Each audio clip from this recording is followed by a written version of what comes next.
Okay, ladies and gentlemen, we'll make a start. My name's Craig Walker. I'm the lead volunteer for Glenrothes and the surrounding areas.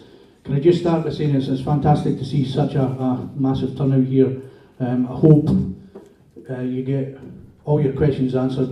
We're very much a case of pitching this to undecided, so if you've got any questions, they will be answered.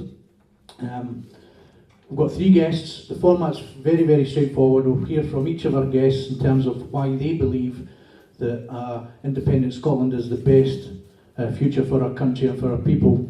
That'll be followed by a Q&A session, so get your questions ready. They will be most welcome.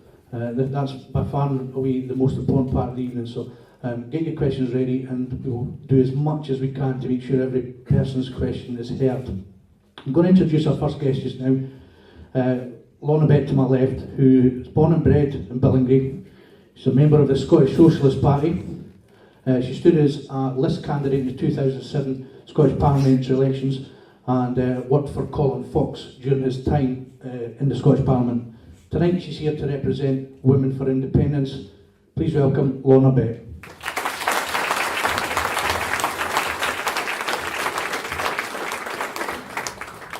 Thank you very much.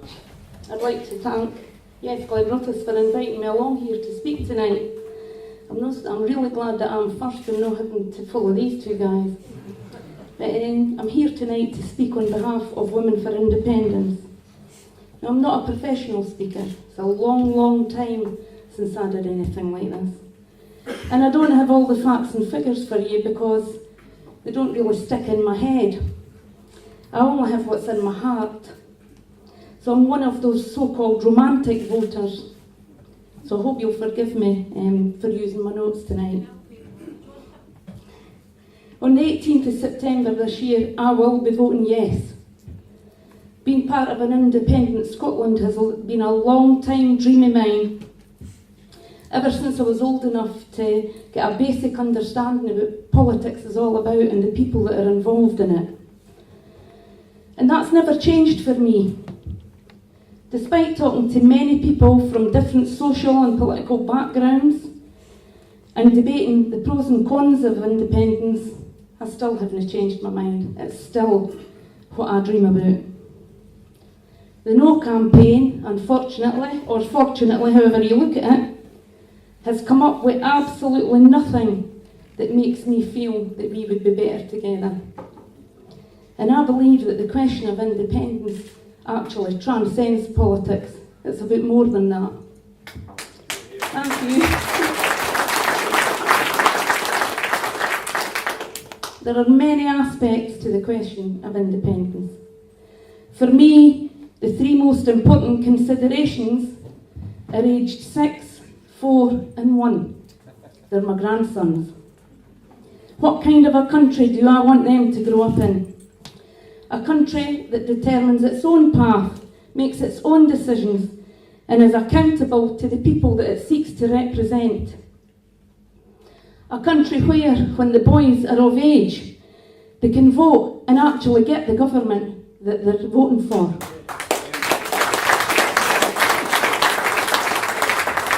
Where they have work, employment, that pays them a decent wage so they can pay their way and not have to depend on benefits.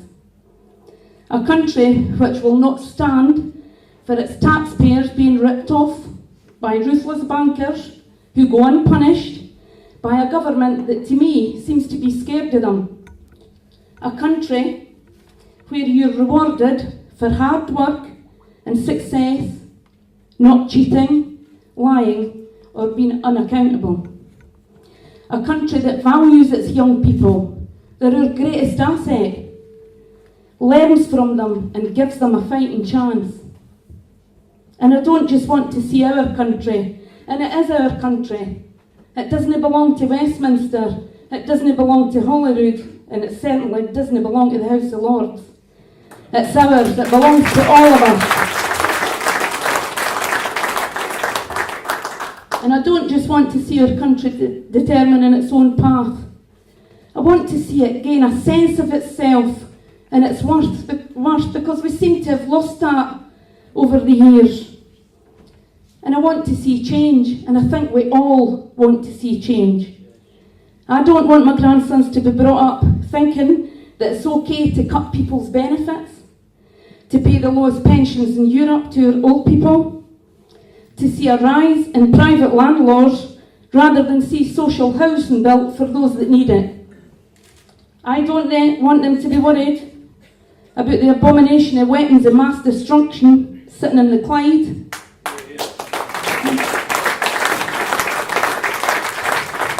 I want them to have opportunities, education, employment, a decent standard of living. That's not much to ask for. But most of all, I want them to be a part of something new. A country shaped by its own people, governed by its own people. A country that we can be proud of. And I want to see women earning the same money as a man doing the same job. I'll see you later. I want to see more women heading companies, leading, being given the same chance of promotion. In other words, the equality that we've been promised by a Westminster government, which is making changes, but very, very slowly. And I would dearly love to see those who are elected to Holyrood, be it now or in an independent Scotland, to work together for the good of the people of Scotland. Stop acting like children in a nursery. Treat each other with respect. Instead of playing party politics, point scoring over one another, behave yourselves and listen to the people who elect you. Listen to what we as a nation want and work together to achieve it. A lot of us didn't ask for this referendum, but here it is. In a little over 6 months' time, we'll be going to the polls to take a yes or no answer to the question, do you think Scotland should be an independent country? I get really annoyed and exasperated at the amount of Scots who chant the mantra, I'm voting no, I can't stand Alex Salmond.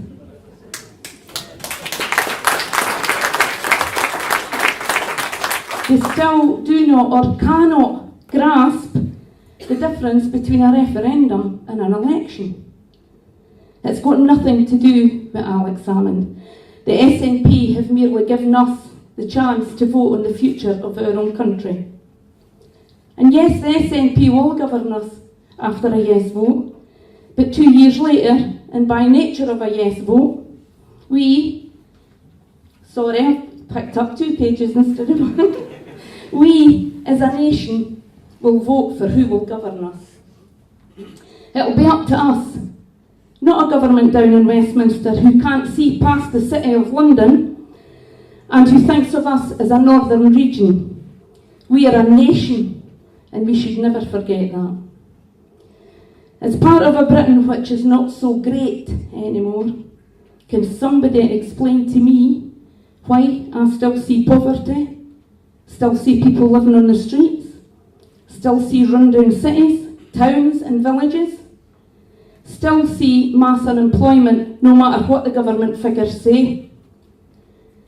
Are we the only country in the world that has got oil and we've become poorer? How does that work? It's incredible.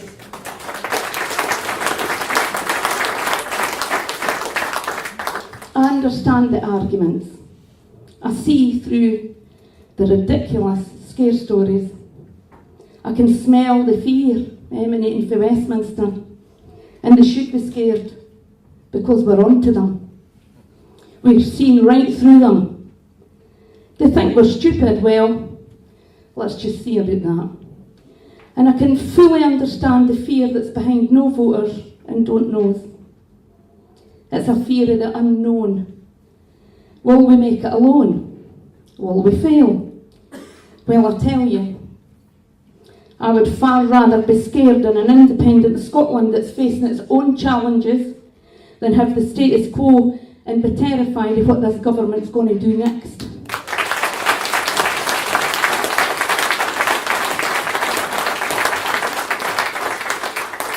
Let's get back to looking after our vulnerable. Let's help and support the hard-working people of this country because they are our backbone.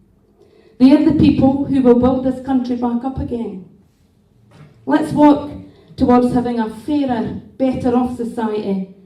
Let's become a country that we determine ourselves, one we can and will be proud of. Let's vote yes for Scottish independence. Thank you.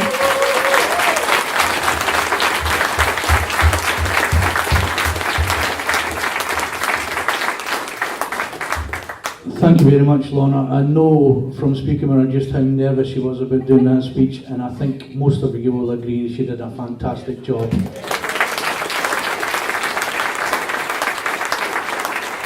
Our next guest is Allan Groggan to my right. Allan is the leader of Labour for Independence.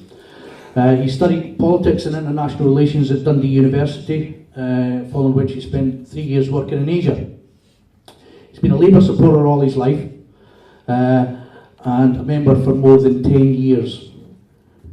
Disappointed at the Labour Party's stance on independence and their swing further to the right in terms of mainstream politics, Allan took the decision to form Labour for Independence, which is a political organisation that works within the Labour Party and the wider Labour movement. He was elected leader of the group at their first AGM in March 2013, and Labour for Independence continues to grow and attract members from within the Labour movement and beyond. Ladies and gentlemen, please welcome Allan Groggan.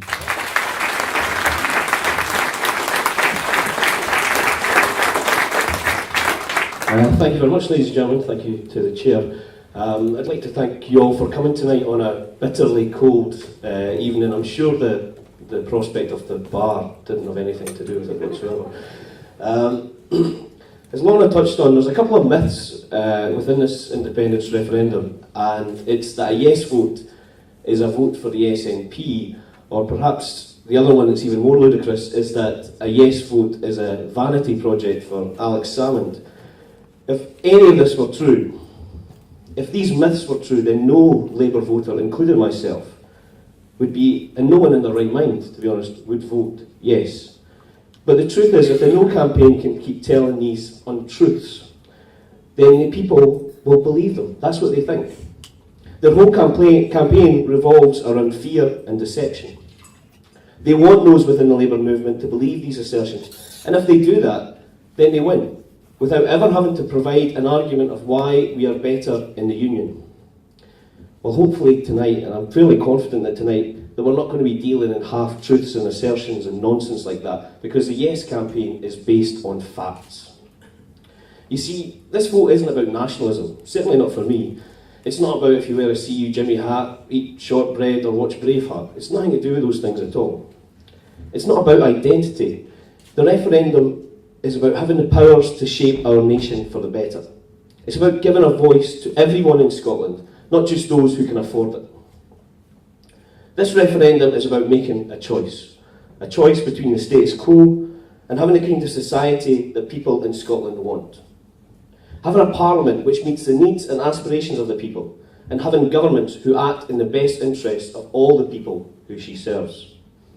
It's my conclusion that the Westminster apparatus does not see beyond its own front door. If it did so, it certainly wouldn't be giving itself an 11% pay rise while great swarms of the country are struggling to put food on their tables.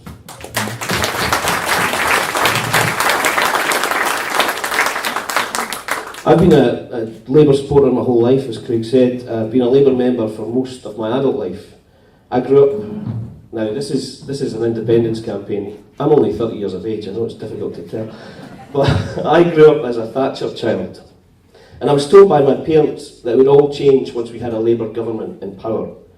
They, like so many people across Scotland, believed this to be true. And yet it can never be true, not within this current union. You see, in order for Labour to become elected in Westminster, they have to appeal to the power base of UK politics. That's Middle England and London. Studies have continually shown that these voters have vastly different priorities to the people of Scotland. They prioritise finance, law and order and immigration. In Scotland, we prioritise education, healthcare and care for the elderly. So we in the Labour Party and the Labour movement now face a choice. Someone within the Labour movement will argue that if we vote yes, we are abandoning our comrades in the north of England. It's a noble notion, but that's all it is. It's noble. It's like sticking together on the ship at the Titanic while there's a lifeboat 50 feet away. We can lead by example, proving to them and to the world that it's possible to have an economically sound, fair and equal society. A society in which newspapers and political parties don't rule on fear or bigotry, rather one of inclusion and plurality, where everyone has a voice and nobody is left behind. An independent Scotland could set about a massive constitutional change in the rest of the United Kingdom. By voting yes, we can ensure that not only will we be free of Westminster rule, but the rest of the UK will have more of a say in running their affairs in a federalised United Kingdom.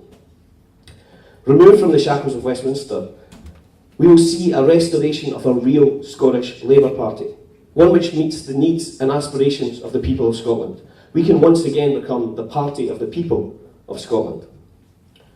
Now, I'll keep harboring back to this. It's about choice. This is the time to choose what kind of society we want to be a part of. Currently, we have a society where the rich are getting richer and the poor are getting poorer. We have bankers claiming millions of pounds of bonuses for failing in their jobs, while those who work hard are struggling to keep their jobs and pay their bills. These bankers whose ineptitude was bailed out by the working men and women, these same people who are now being blamed for the economic crisis that we're in. I heard a sort of amusing story. There was a Daily Mail reader, a banker and someone on benefits were sharing a 12-pack of biscuits, and the banker took 11 of the biscuits and then whispered in the Daily Mail reader's ear, "Watch out, he's trying to steal your biscuit."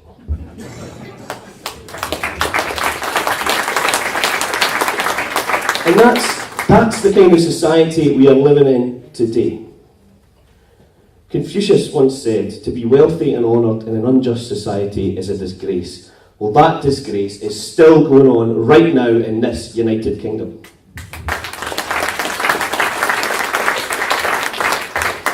We are the fourth most unequal society in the Western world. The Scotland we live in today, 25% of our children are growing up in poverty.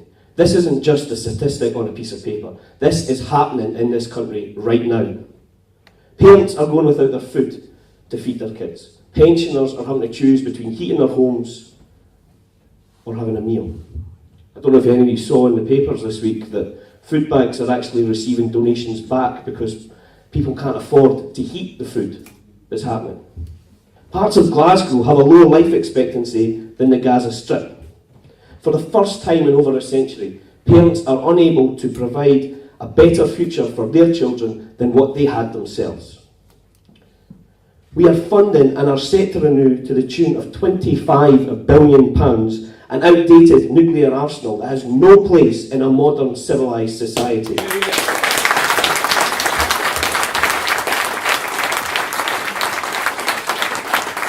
More nurses are needed. Our children need better schools with better resources. The Red Cross are shipping in food parcels to Scotland in peacetime. That is an absolute disgrace.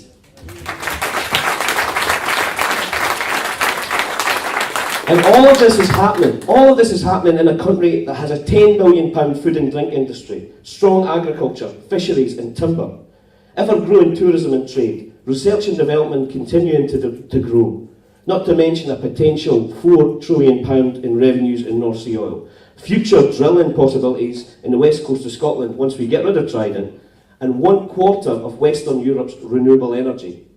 Basically, Scotland is rich, and we are still suffering. For too long, we have waited in hope for more from the Westminster government. We're not better together. We can do better, and we must do better. The choice to change this is in our hands. We can choose to stay as we are, or we can aspire for better. I want to see a Scottish Labour government elected in 2016, and I want to see them get rid of the unlawful bedroom tax, to start rebuilding social housing, giving people affordable homes. I want to see the energy of Scotland back in Scotland's hands. I want to see a real Labour Party in 2016 sticking up for the workers, removing the anti-trade union laws imposed by Westminster. I want to see people be incentivised to work. and given a proper salary, no matter what sector they work in. And I'm not just talking about a minimum wage or what Westminster would deem a living wage as they sit there in their ivory tower. A proper living wage, removing the need for people who work full-time to ever have to use benefits.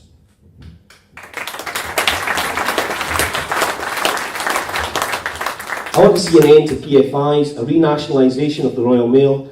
I want a nation that cares for all of its citizens without getting labelled as a something-for-nothing society. I want to see a real Labour Party lead Scotland on the international stage, not as an imperialist bully, but as a proud nation that holds true to its international commitments and responsibilities.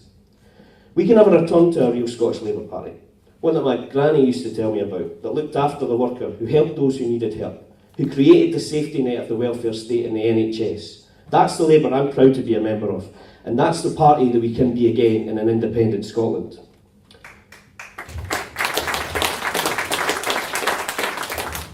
But it takes change. We need to put education before wars, healthcare before tax cuts for the rich, children before politicians. Within this union, this is impossible, but with independence, all things are possible. Now, that's not to say that independence will be a magic wand to cure all of Scotland's ills. There will be hard work, and there will be mistakes along the way. But independence guarantees that we, the people who live here, who care most about our society, determine how we go about in shaping it. For too long, the Labour and social movement in Scotland has blamed our woes on the ineptitude of governments in Westminster. On September 18th, we have the power to change that. Lorna mentioned her grandchildren, and that's the main reason why she was voting yes. It's a very admirable reason. I myself have 2 children.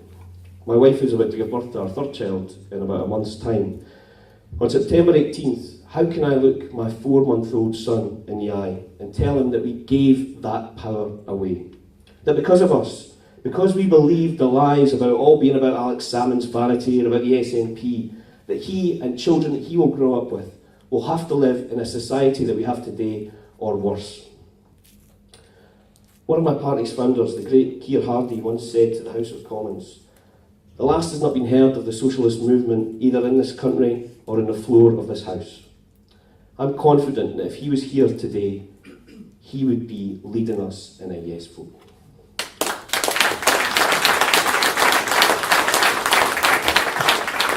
Because while on that floor in Westminster we will never again see the socialist movement, it can be heard in every city, every town and every village across Scotland. We all have a choice to make. Don't let fear and lies cloud your judgment. We can be the difference in this vote. We can be the movement who leads Scotland to becoming an internationalist, strong, economically vibrant, socially just, equal nation. All we have to do is vote yes. You have the choice on September 18th. You have that power. Choose to keep it. Thank you.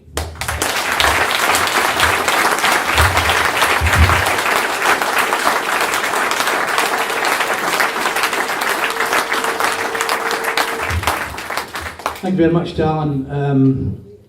I hope the rest of the audience, as I feel, what Allan and his colleagues within the Labour for Independence movement are doing is fantastically brave, and I wish them every success as we go forward to September.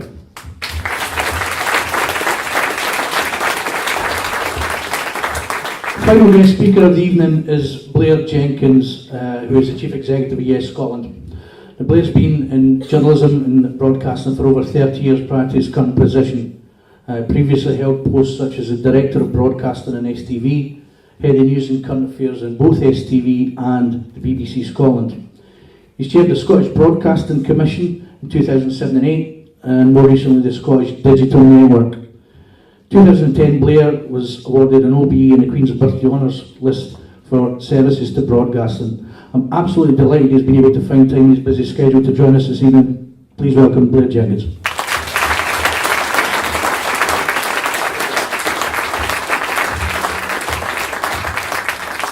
Thank you, Craig, and it's a great pleasure to be in Glenrothes. It's terrific to see so many people here tonight. Both Lorna and Allan have spoken very eloquently and with great passion about why they are voting yes and about the kind of Scotland we can create with the right vote on September 18. So I won't spend much time talking about the arguments for independence, because they've expressed them very, very well. So what I'll mainly do is talk a bit about the campaign, how the Yes Scotland campaign is operating, the nature of our campaign, and why it's so important that everybody gets involved and gives their time and helps us get that majority in September. So I'll talk a bit about the campaign, but before I do that, I mean, what I'd like to do, I think at this stage, it's probably about time for a wee bit of audience participation, I think. We're probably at that point in the evening. So I'm going to ask a question that I've been asking in halls like this around Scotland for the last year and a half. I know there'll be people here tonight who already decided that you're voting yes. There'll be people here who are still making up their minds. And there are probably one or two who at this stage are thinking they might vote no. So here's a question I'm going to ask you. I mean, from your own circle of family, friends, acquaintances, people you work with, do you know anyone who was intending to vote yes and is now intending to vote no? Does anyone know someone in that category? I've got Lorna on the stage and I don't see any other hands. If I'm missing anybody, let me know. You'll see where I'm going with this. I'm now going to ask the other half of that question. From the same group, from the people you know, do you know anyone who was intending to vote no and is now intending to vote yes? Right, now that, I've got to tell you, arithmetic was never my strong point. It's the only thing I've got in common with Alistair Darling. But that looked like about 2/3 of the hall to me, at least 2/3 of the hall. I might be slightly understating it. I have to tell you, I've been asking that question all around Scotland, and as have my colleagues for the last year and a half and more, and we always get that response, that reaction.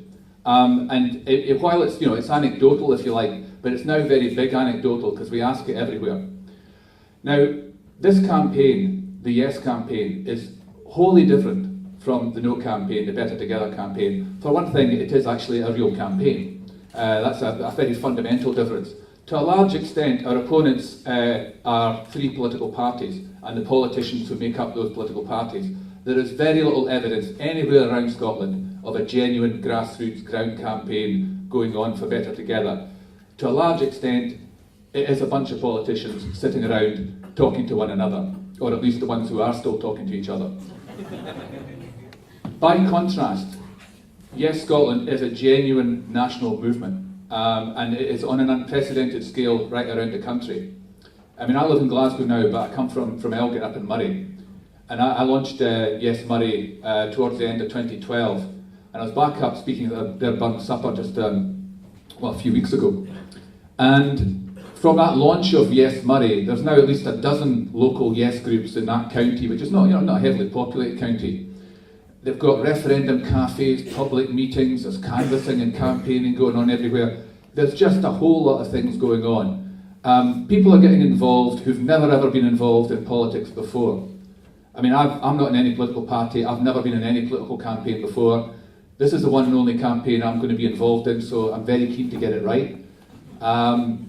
But lots and lots of people who are involved in this are not from a political background. Now, it's great that lots of people are from a political background. It is fantastic for the Yes campaign to have the strength of the Scottish National Party around Scotland. I mean, by now, by some distance, the best organised and most numerous political party around Scotland. And it's great to have that as a bedrock of the local campaign and the local organisation. But there are so many people from other political parties, Scottish Green Party, Scottish Socialist Party, Labour for Independence, a growing and very important part of the movement, but also that very large number of people who've never been involved before, but who just think, you know, now is the time for Scotland to decide to become an independent country. That is the right choice, it's the right future for our country.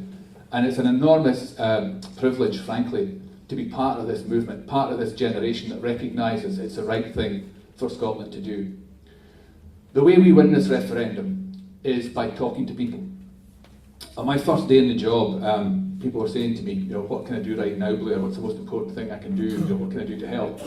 And what I said that day, I still believe is the most fundamentally true thing about the Yes campaign. And it is that if everybody who's intending to vote yes, who's already intending to vote yes, can convince just one other person that they know to also vote yes, then we win.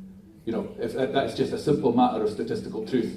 Whatever any poll says and whatever you may read in the newspapers about levels of support and opinion polls and things, it has always been true and remains true that if everyone who intends voting yes can persuade just one other person they know who's currently undecided, then we win. And I know we can do that. The way we win this campaign is community by community, meeting by meeting, household by household, conversation by conversation. People are most responsive to, they're most influenced by people they know and people they like, people they respect in their own community, in their own neighbourhood. That will have far more influence on people than any politician on the telly. We've got some very able politicians in the Yes campaign, very eloquent speakers, people who are very, very good in a television studio, but by far the most influential people in this campaign are people in their own communities, influencing, persuading, talking to, listening to the people they know and getting them to understand the reasons for voting yes. All our evidence, all our experience from right around Scotland is that there are very, very few people who are completely unreceptive to the argument for independence. I have spoken to some of the most unlikely people imaginable, and who've started off saying, no, it's not for me, I can't afford it, or whatever the line is. If you can get people talking about it, listen to their concerns and explain to them why our better future is as an independent country, there are very, very few people who don't move along the line towards yes. One of the smartest things we did as a campaign, and I can say this because it wasn't my idea, was the first question we asked people is to position themselves. The first thing we do is ask them to position themselves on a scale from 1 to 10, in relation to their view on independence, where 1 is, over my dead body, and 10 is, yes, I want to be independent yesterday. So position yourself somewhere between 1 and 10. And the thing is, once you get people thinking that way, they do start to see themselves moving up that scale. So it's not unusual for me now to have people will say to me, oh, Blair, I was a 3 or a 4 last year, I'm more like a 5 or a 6 or a 7 now, or whatever.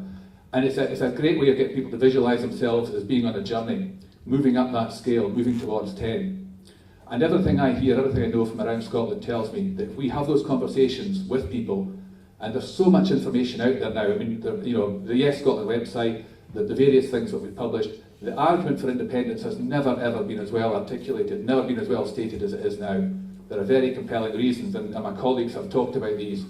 But that democratic argument is so hugely important. People get it. The fact that why should we put up with governments in London that we didn't vote for, imposing policies that we don't like?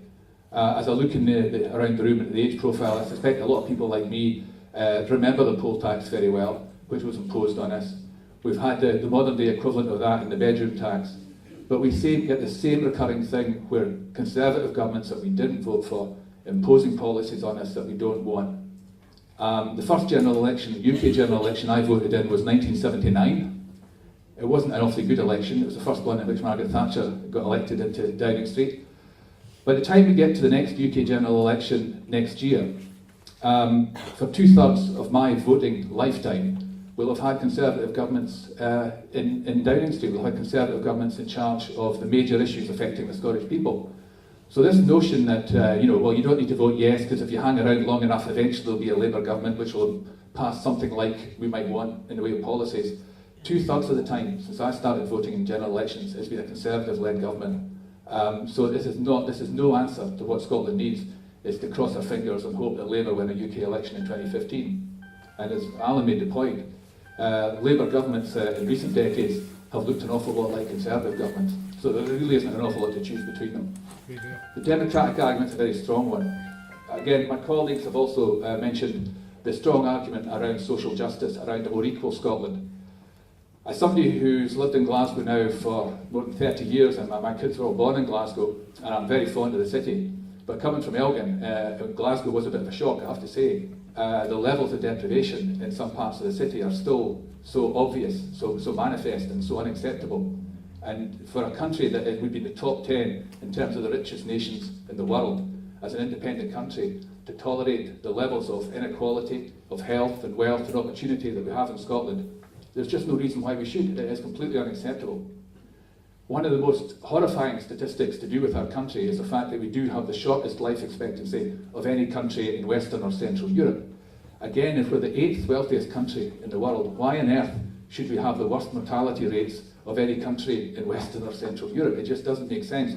The World Health Organization will tell you that the main driver of health inequality, of those kind of differences in mortality rate, is economic inequality. It's people not having the means the environment, the safety in their environment to lead decent lives and to get the kind of life that everyone should be able to aspire to and to lead. An independent Scotland, and Allan's talked about this, will be a prosperous Scotland. We know that. We know we've got a strong economy, a very diverse economy. I'm very keen on creating new jobs and creating decent jobs for as many people as possible in Scotland. 2 of my children are working away from Scotland because they couldn't get the work they wanted here. They are coming back in time to vote. But it's something we all want. We want to create. I mean, Lorna made the point. It's about creating decent jobs for not just the current generation, but for the generations to come. And I know we can do that much better as an independent country. So what we're doing tonight, and what we're doing more and more as we go around Scotland and have lots of public meetings, this is more in the nature of, I hope, of a conversation. We don't do terribly long speeches anymore or anything. It is much more about getting engaged and talking to people and having a conversation with people. That's how we win. That's how we get people thinking that a yes vote is the right thing to do in September. Allan quoted Confucius a little earlier, so I'll finish with a quote from Abraham Lincoln that I've always liked, which is that the best way to predict your own future is to create your own future. I believe in September of this year, the people of Scotland will vote to put Scotland's future in Scotland's hands, and they will vote to create their own future. Thank you very much.